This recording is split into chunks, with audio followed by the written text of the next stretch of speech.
Hello, Next Gen fam. How are you guys? I hope you are amazing. I know you haven't seen this beautiful group of ladies in a minute, but I am glad that you are here. Man, have you guys subscribed to the channel? Make sure that you do just that. Well, if you don't remember, we had an amazing conversation about mental health a little while ago, and by popular demand, we are back here again with the amazing Jessica. And so my amazing we're partners, not in crime, but partners in podcasts, all that things. Danielle, say hello to the people. Hey, everybody. Y'all, we have a great time when we're together. And the amazing Jessica is here. Say hey to the people, girl. Hey, y'all. How y'all doing? Y'all, it's gonna be a great it's gonna be so good. And so I'm glad. Make sure, like you said in the video, grab you a cup of coffee, grab your notepad. It's gonna be some great moments on today. And so if I were you, I will go ahead and also share with a friend. So with that being said, I'm excited that we're gonna jump right in on this topic of mental health. We just ended the month of May where it was Mental Health Awareness Month. But as y'all know, mental health awareness is every month, okay? And so we're so glad to be able to have you back.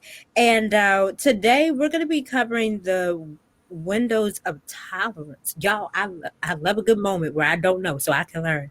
And so what things we want to be able to first ask you, Jessica, what things are you seeing currently in the mental health field? Okay, so both from the clientele and from therapist standpoints, a lot of burnout and stress and not taking care of yourself. And I know last segment we did a lot of talking about self-care and the importance of it, but I see it both hand in hand with the therapist end and on the clientele end.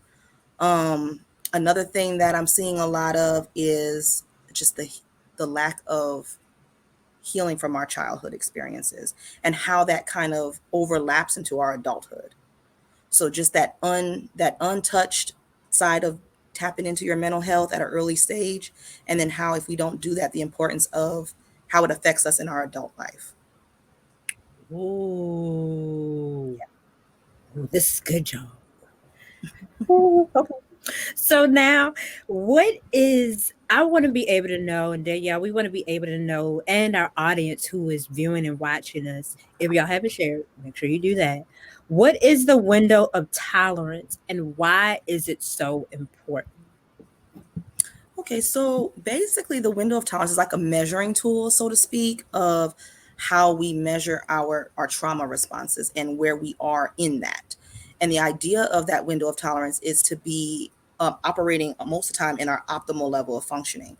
So for those that aren't aware of trauma responses, I do want to kind of just explain that to you guys and kind of just do a brief summary of what that is.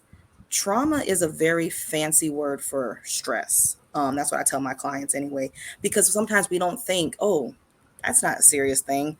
I'm not experiencing trauma. But anytime our bodies and our minds are going through any form of stress, we have a physical reaction to that stress. And if we don't pay attention to those physical responses, we can send ourselves into those fight, flight, freeze, and fawn responses. And that's kind of like what I want to explain today, what that is and how it affects our window of tolerance. So, fight basically is that response where we are responding with more irritability, anger, aggression, and then moving forward towards that thing or person or place that's um, triggering us. So it could be a person that sends us into fight or a circumstance that sends us into fight.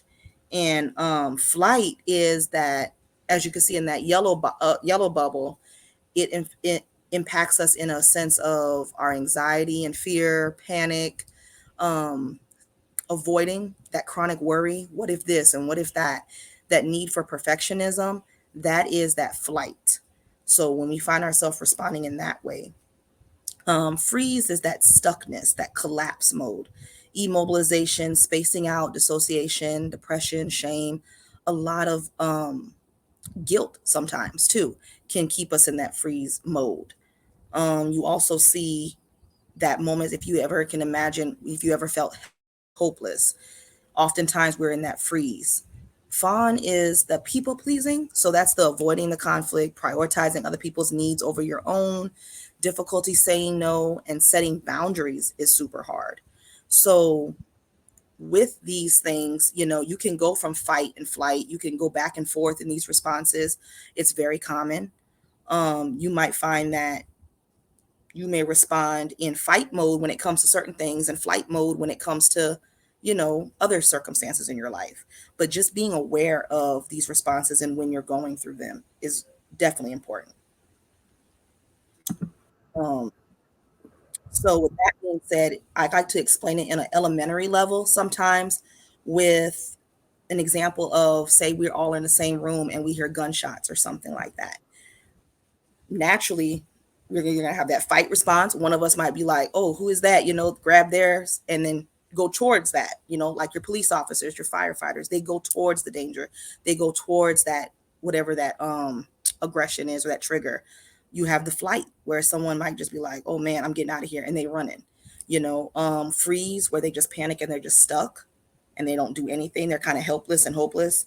And then you have that fawn response to where, you're surrendering everything. Oh, here's my phone, here's my money, here's everything, that let me please whatever it is that's triggering. So that's kind of a good example that I use to kind of give you a good visual of what fight, flight, freeze, and fawn kind of means. So in retrospects to the window of tolerance, there's this idea that if we get to that hyper aroused state, as you see at the top of there, that fight or flight response, where you have a lot of that emotional reactivity, sweaty palms, increased heart rate, difficulty concentrating, that panic, and the hypervigilance. That is where you're in that fight or flight. You're in that hyper aroused versus the hypo aroused, where if you're responding with that freeze or that fawn response, you're having low energy, you're numb, lack of emotions, maybe no motivation. You're not doing the things that you used to do. Little to no physical movement, zoning out, dissociation, and basically just shutting down. The idea is to be in that optimal level of functioning that you see right there in the center. What that yellow wave indicates is life and its events, the things that happen, the factors that can trigger us to go into those things. But ideally, we want to stay in those two bars, and we want to remain present, calm, safe. We want to think and respond clearly. And of course, of all means, be engaged and alert. So as these things happen in life, whatever it is, stress because of test anxiety or losing a job or things of that nature, we want to check in with ourselves. And that's what the window of tolerance allows us to do, is to use it as a daily check-in with yourself to kind of see, okay, well, where am I today? Am I a little bit hyper aroused today? Am I a little bit, approaching that hypo, so listening to those red flags, and kind of just knowing where you are and how to meet your own needs in order to remain and stay in your optimal level of functioning.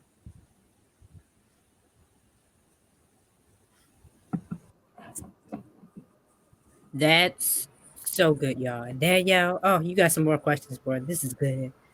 So, as we're trying to stay into that optimal level, how is it important that our thought process is going on as we go throughout our day, throughout our lives, weeks, months? The importance of where it starts with our thoughts. Oh, it definitely does. I always tell people, especially my clients, how we think is going to be how we feel, and then we're going to act on those feelings. So it all starts with that thinking process, learning how to reframe some of those negative thoughts, and kind of controlling using affirmations. We can really switch the way we start to feel about what we're going through and what we're experiencing. Watching those negative labels that we put on ourselves or that other people put on us, those should statements. Oh, girl, you should be doing this by now, or you should have this by now, or even what you do to yourself. Oh man, I should have that. I'm not where I need to be. We put ourselves down, and it puts us in this negative mind frame.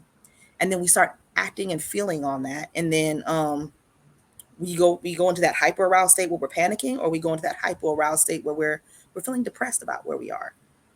So our thinking process has a big role to do with where we fall on this window of tolerance. That's a great point, especially as adults. We know how we could be hard on ourselves, comparing ourselves to other people, especially with social media.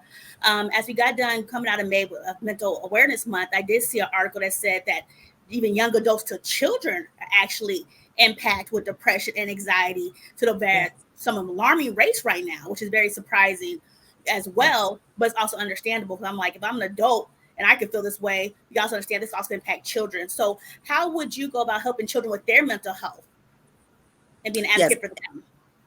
Definitely. Just like us as adults have a window of tolerance and we experience these different trauma responses and stress responses, our children are feeling those things too.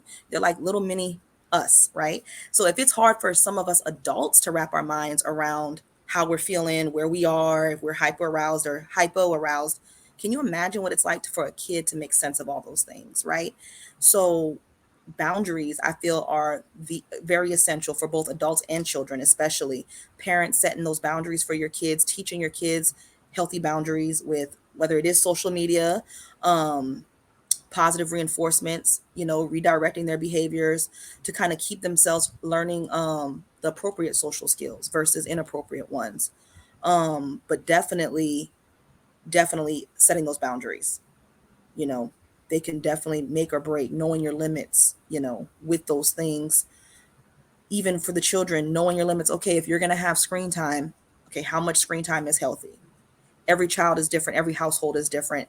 We're not cookie cutters, so what works in one household may or may not be effective in another household. So just keeping in mind of knowing your child and, their unique needs and y'all values and beliefs. And I know we kind of talked about that last time in our last segment with the values and beliefs and why it's so important to kind of identify those, because it creates our path for what direction we're going to take with certain things. It's the big thing that we need to know. Okay, what kind of choices do I need to make for my children? If you know your values as a mother or parent or father, it kind of helps you kind of say, okay, is this something that is for me? So listening to your emotions when it comes to your child, is very important, and especially with your window of tolerance too. Makes sense. Yes, I agree, Danielle. That makes sense because a lot of times, and you can be able to probably attest to it. You can have even grown up with almost like, you don't have feelings, you may not have emotions, or it's like it's nothing, you don't have anything to worry about, as when you're a child, air quote, like everything is great and dandy. But as you're saying, children have things that happen too every single day. So it's like you're taking into account that your kids, it might be your nieces, it might be your nephews, that they too have feelings, and they too, you got to be able to understand what they're might be going through. So that's really really good, because children have just as much as a whole adult. All right. Yeah, Right. like, And just kind of like yeah. how we said in the beginning of the segment here is this, that what when you ask me what have I been seeing, it's a lot of that. We forget about the children a little bit. We forget like, oh man, just do what I say, but we forget to check in with them. Just like I'm encouraging adults here to check in with their own window of tolerance, checking in with your children, having that responsibility. Like you said, if you're an auntie or anyone, if you have a child in your life, ask them, how you feeling today, and really seeing, well, what is it you needing that, can make you get to that optimal level? Of course, we're going to use language that is suitable for that child and their maturity level. But just as long as they're like back in that little window thing that I showed y'all, as long as they're feeling engaged and alert and can think and respond clearly. If they're not thinking and responding clearly, your child is not, of course, that's what we're like, oh, they're acting out. But how can we get them to get to that optimal level of functioning? And how can we help them meet their own needs, right? So it's very good concept that they can learn that at a young age. As they get into adulthood, it's going to be like second nature at that point. That's so good. Oh, this is so good. Y'all, I'm gonna have to, we're in it while we're in it, but I'm like, I'm gonna have to rewatch this one, okay? Because this is good. And I know y'all are already saying, like, wait, how can I get in contact with Jessica? We got y'all. Y'all gotta stay to the end. We got y'all. So what are some daily practices though, Jessica, that we can be able to do to check in with ourselves, since we've been talking about checking in, and then I also want to lean on Danielle as well, and even myself, to be able to give some things that we can do to check in with us. I always tell people, like, no one knows your needs like you know your needs, right? I could sit here and tell my friends all day, oh, girl, you need to do this, or maybe you should try this. But only deep down inside do we know, okay, what do I really need? Self-reflection, self-evaluation is a big thing with the window of tolerance. It brings that accountability factor to the table. And without that accountability, there is little to no change or growth or healing or whatever needs to take place. So I suggest with anyone to definitely self-reflect, self-evaluate, be accountable for ways that you can show up better for yourself, and then that kind of gives you a little bit of direction on, okay, well, I could be doing this to get me to my optimal. This is not working for me now, to kind of bring that change and that intention to the table, because with accountability, intentionality, and that consistency, that's how we heal. That's how we grow, Accountability, intentionality, and what was the last one? Consistency. So being consistent, because like how those things happen with like how the things are going on with the little wave that was in that window, that optimal level, things are going to happen. We have to just remain consistent, Oh, but that's there are so many different ways that people can remain grounded and remain in their optimal level of functioning. Applying a lot of that self-care rules that we talked about last time is a great way to remain in that optimal level of functioning. Tracking how you're thinking, those thinking errors, reframing your mind, because how you think is going to be how you feel. So if you find that, oh man, I'm getting overly anxious about this, well, how are we thinking about it? What is my thought pattern looking like?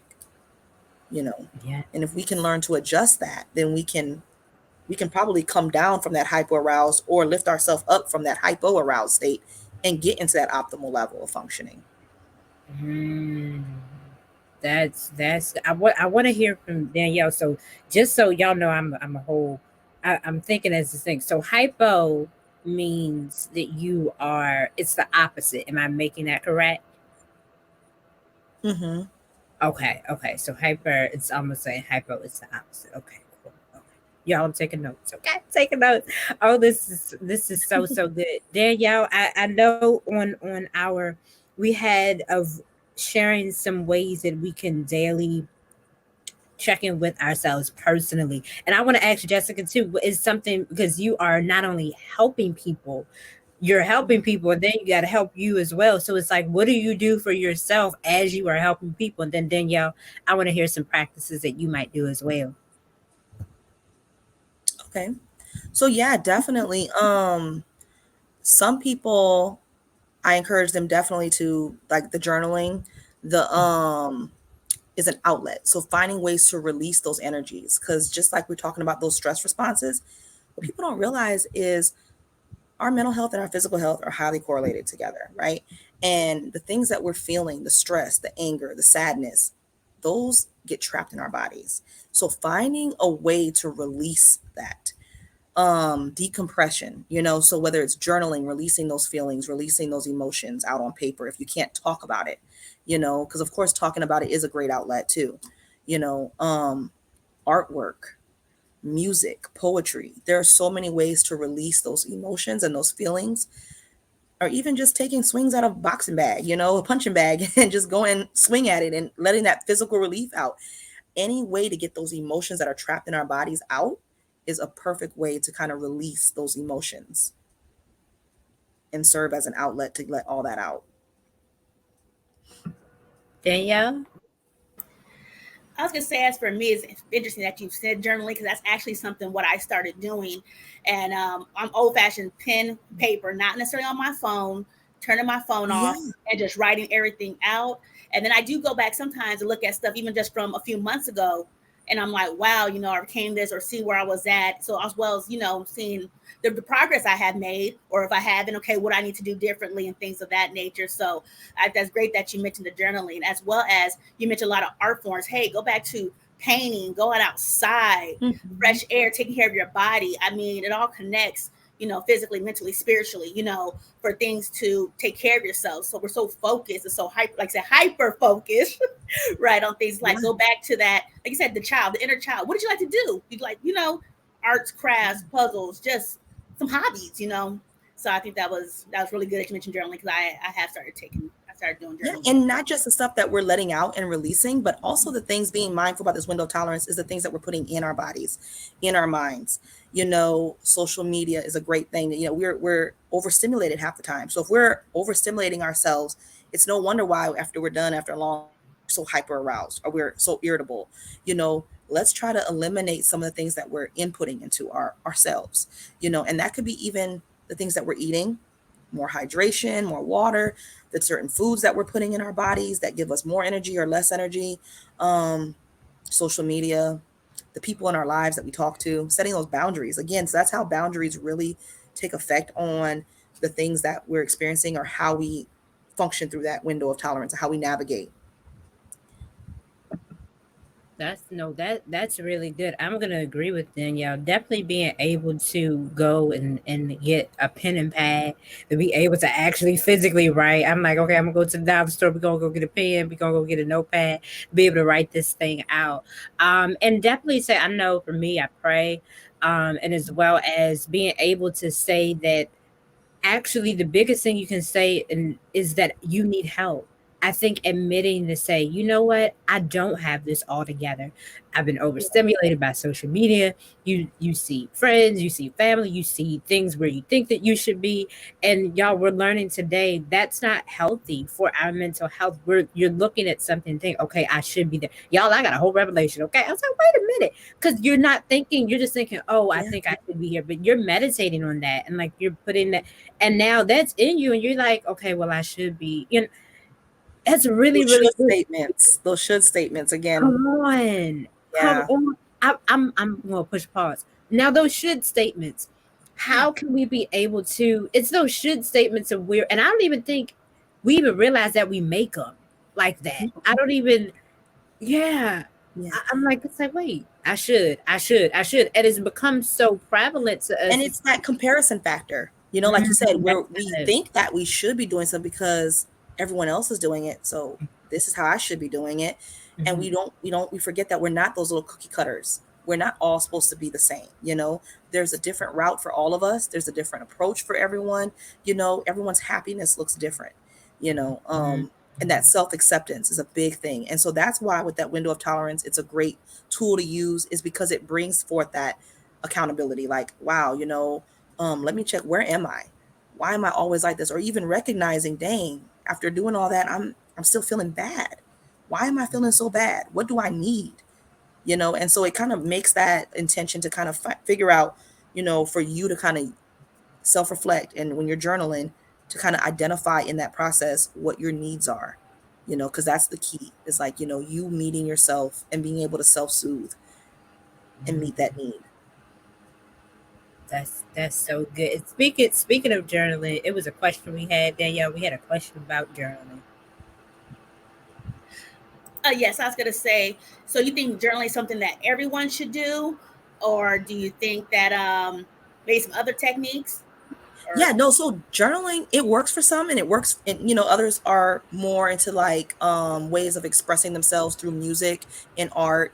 So I mean, to them that could be their journal. Poetry is their journal. It might not just be one look of what journaling looks like. Like for you, it might be just journaling your thoughts of your day, or like what happened today, and that might be enough release. But for someone else, it may be like, okay, focusing on mostly the things that they learned about themselves for that day. So it all depends on how the journaling is being done. But it's definitely it's a great outlet for anyone, but you can do it in many forms. That's good right there. I know that people want to be able to get in contact with you, but I do have this, and guys below, if you have a question in the comments, be able by all means go ahead. But I do have a question. How do you know? And maybe this is, I don't know if this is we'll see. How do you know when you need that help that we're talking about today, to be able to know that window of tolerance, to be able to understand, like, hey, I'm realizing that I might be veering off, I might be hypo, I might be hyper. How do you Mhm. say, okay, wait a minute, I know that I need, there's something more that that I need? Yeah. So basically, you're not a bad person if, oh my gosh, I'm hyper aroused today, or hypo aroused, or what have you. It's it's not necessarily bad because we're human and we're all going to experience those moments and those fluctuations. I would suggest that if you are stuck and you find yourself stuck in one of those hyper aroused or hypo aroused more often than not, and it's for a prolonged period of time, I would definitely suggest that, hey, that might be a red flag that I need some encouragement or I need some help and support in getting back to my optimal level of functioning. And there's no shame in that. That's So that would so definitely be a red flag. okay. That's good. So y'all know it's not a bad thing to say, "Hey, I need help." It is not a Mhm. bad thing at all. And so we're so grateful for Jessica. She's a part of the Next Gen fam. Okay, at this point, y'all, she's a part. She's a part. But we want people to be able to connect with you because this is just Mhm. a taste, an appetizer, really, of the amazing work that you do. And so, how can people be able to say, hey, I want more? I just don't want this to end here at this interview. How can people be able to contact with you? Yeah, so I'm located in Thibodaux, Louisiana, but my office is here in Gray, Louisiana. So if you are a resident of the state of Louisiana, you are more than welcome to reach me at my email or on Psychology Today, or even text or call me at the number provided here on the business card, and I'd definitely be more in contact. I mean, more willing to work with you, or if I can't work with you, send you somewhere to someone who can. Awesome. Oh, that's so, so good. So glad to be able to have you. Danielle, I can't believe our time is up already. I'm in sad face right now. That means we have to have her back again, okay? Because it's so, so good. Then next time, y'all, by this time, she might charge us for a session, all right? We done got some good info, okay? Danielle, be able, maybe it's something to encourage the people that are going to be, that are viewing this, that are watching it. So I'll take it over, turn it over to you. Yes, I'll just say it's okay to ask for help and don't think therapy is a bad thing or there's something that's wrong. Sometimes you just need to speak to somebody. And I think as we talk more about mental health and normalizes it, because I know a lot of times people feel like, oh, that's something over there, that's something wrong. No, it's not. We all need to talk to. It's been very trying these last few years. We're all trying to figure out life and where we're going forward. So it's okay to ask for any type of help and definitely seek that. So Jessica, thank you so much for coming on. You're It's welcome. always a You're pleasure welcome. speaking with you. Dropped so many nuggets in this episode and our last episode, and we definitely look forward to speaking to you again in the future. Oh, well, thank you. Thank you for having me, guys. Absolutely, absolutely. It's been so, so good, y'all. It's been so, so good. Until next time, guys, remember to keep on winning. Remember to be able to ask for help. And also remember to subscribe and as well as reach out to Jessica if you want to be able to get more help and be able to take care of your mental health. Because remember, you matter too. All right, guys, until next time, we're saying see you soon, okay? All right, y'all. Bye. Bye. Hey, this is Rodney Middleton, senior pastor, author, and speaker. I'm excited to come to you to let you know I have a new project that's in the works that's coming out. It's called According to Your Faith. According to Your Faith is a devotional that will help you develop in your faith until you can see manifestation. Listen, most believers doesn't know that faith is a lifestyle. According to Habakkuk 2 and 4, he says, the just shall live by his faith. When you live by something, that means it's your lifestyle. I want faith to be your lifestyle. Jesus said to the woman with an issue of blood when she touched his garment, he says, your faith is what made you whole. So I want to hear, those are the testimonies that I want to hear. Once this book arrives to you in your hand and you study it with your family, you study it personally, and you study it with your groups, I guarantee you'll see a difference in your life. And your lifestyle will be the lifestyle of faith. So order your copy today. You can order it by clicking on the link below and get your copy, pre-order your copy, be one of the first 50 you can get listed in the book for absolutely free. So let's go ahead. Let's do this thing and let's take over the earth with a lifestyle of faith. Get your copy today. See you real soon. Bye-bye.